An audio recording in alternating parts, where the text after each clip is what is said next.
Their sons had been drowned in the Red Sea as a form of population control because Pharaoh was afraid they would become too numerous and would overthrow them. By an awesome demonstration of God's power of 10 plagues, where God crushed the economy of Egypt, where one dead person was in most homes in Egypt because the firstborn was killed. Moses led them out of Egypt on that Passover day to break into the sunshine of freedom after 430 years of slavery. They left Egypt with ox carts full of gold and silver and fine fabrics. In less than a week, they were standing at the edge of the bitter water of Merah.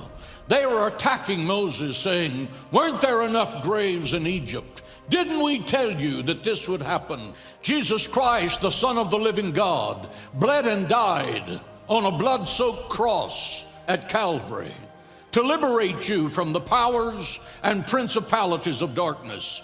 If you don't know Jesus Christ, St. Paul says you are a slave to sin and to Satan. Some of you are slaves to addictive habits. Some of you in this room. Some of you watching by television. Drugs, alcohol, pornography.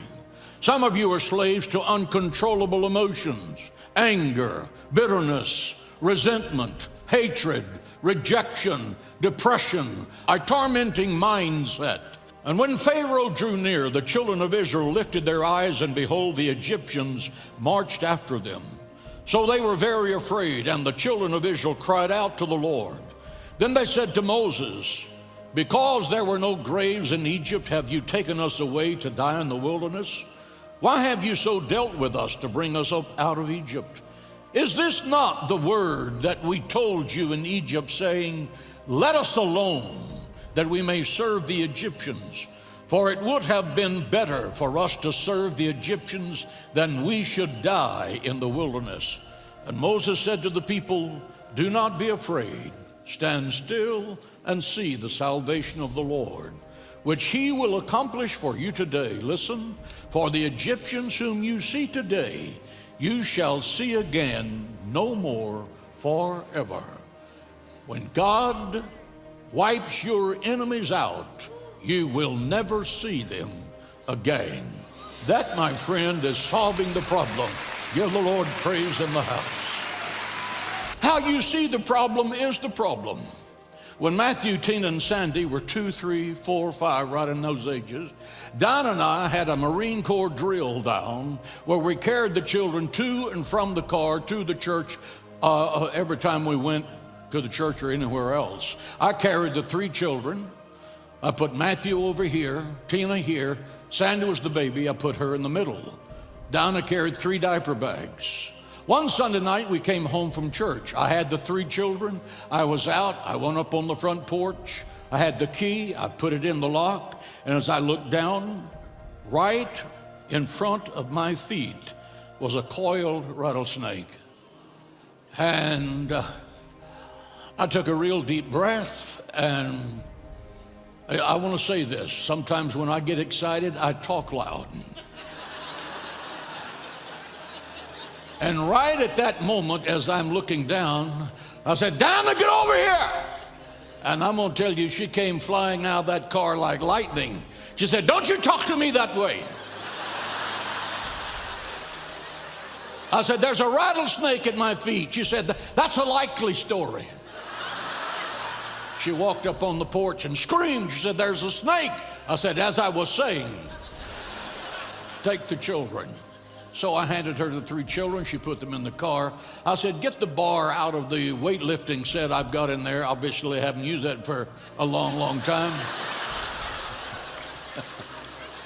"Get that metal bar. I got to kill this snake." I got that bar, popped it on the head, and the snake died. "These enemies you shall see no more." How do you see yourself? The point I'm making is how you see the problem is the problem.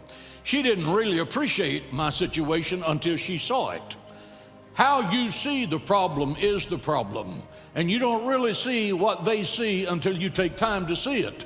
But now the question is, how do you see yourself? How do you see your future? How do you see your past? Do you see hope? Do you see a meaningless, monotonous future? The story is told of an American Indian who found an eagle's egg and put it in the nest of a prairie chicken. The eaglet hatched with a brood of prairie chickens, and he grew up with them. All of his life, the eagle, thinking he was a prairie chicken, did what they did. He scratched in the dirt for seeds and for worms. He clucked and he cackled. When he dared to fly, it was only for a few feet, because that's what the other prairie chickens were doing. And that's what he believed, that's all he could do.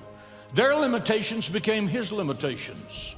Years passed, and one day, he looked in the sky and saw a magnificent bird in the cloudless sky flying gracefully. And he said to the other prairie chickens, "What is that?" And they said, "That is a mighty eagle. But don't ever think you could do that, because you're a prairie chicken. Don't dare think you can do that. You can never be like them." So the deceived earthbound eagle never gave it another thought and died believing he was a prairie chicken. What he thought about himself was completely controlled by those who were around him, and his potential for what he could be was never realized. What a waste. God designed him to fly into the highest heavens. He was engineered by the divine architect of the ages, yet he plucked for worms and scratched in the dirt, cackling and clucking because he believed he could do no better.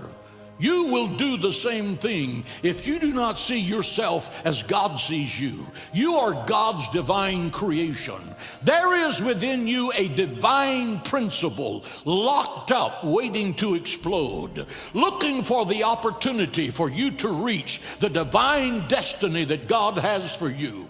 You have been created a little lower than the angels. The royal blood of heaven is flowing in your veins, in your veins, in your veins, in your veins. You are kings and priests unto God. You are heirs and joint heirs in an eternal kingdom that's never going to pass away. God does not manufacture junk, and he does not sponsor flops. Your future is far greater than anything you can possibly imagine. You are destined for high flight. The Bible says, "They that wait upon the Lord shall renew their strength. They shall mount up on the wings of eagles. They shall run and not grow weary. They shall walk and not faint." At the Red Sea, Pharaoh with 600 chosen chariots of war and the world's mightiest army were thundering across the desert toward the children of Israel. Exodus 14:10, the text, "And they were sore afraid." Listen to what they said to Moses in terror. I mean, you know, people say things when they're really afraid that really is just too much. Weren't there enough graves in Egypt? Didn't we tell you this was going to happen all the time? It would have been better to serve the Egyptians than to come out here in the desert and die. Remember how you see the problem is the problem. Moses could have taken that as a personal attack and said, "All right, you think I'm chopped liver? Just sit right here. Those guys in the chariots are going to kill every blessed one of you." He saw the real problem. The real problem was fear.